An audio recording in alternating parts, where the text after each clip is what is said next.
কেউ ধর্ষক, আবার কেউ হত্যাকারী, আর তারাই কারাগারে খেলছেন ফুটবল ম্যাচ।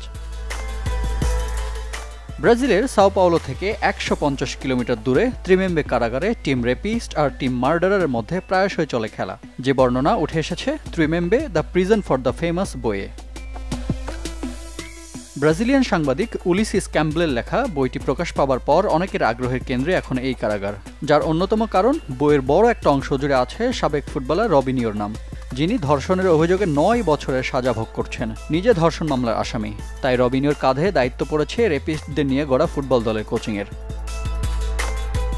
২০১৩ সালে ইতালিয়ান জায়ান্ট এসি মিলানের হয়ে খেলার সময় এক আলবেনিয়ান নারীকে ধর্ষণের অভিযোগ ওঠে রবিনিওর বিরুদ্ধে।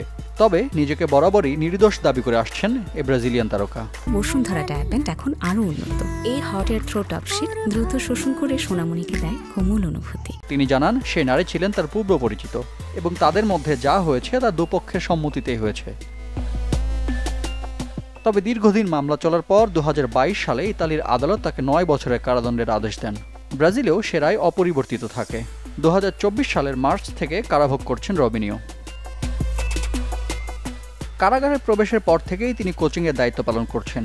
বইয়ে উল্লেখ করা হয়েছে, কারাগারটিতে বিভিন্ন অপরাধের ভিত্তিতে ভাগ করা হয় ফুটবল দল। সেলেসো জার্সিতে ১০০ ম্যাচ খেলার অভিজ্ঞতা আছে রবিনিওর। তাকে দেখতে ভিড় জমে কারাগারের দর্শনার্থীদের। কেউ বা সান্তোসের জার্সিতে অটোগ্রাফের দাবি নিয়েও হাত বাড়ান পছন্দের ফুটবলারের কাছে। সান্তোস থেকে শুরু, Real Madrid, man city, Milan হয়ে আবারও শৈশবের ক্লাব সান্তোসেই ফিরেছিলেন। তবে ধর্ষণকাণ্ডে নাম জড়ানোই সমর্থকদের দুধ্বনিতে শেষ হয় রবিনিওর ক্যারিয়ার। রিফাত হোসেন, চ্যানেল 24।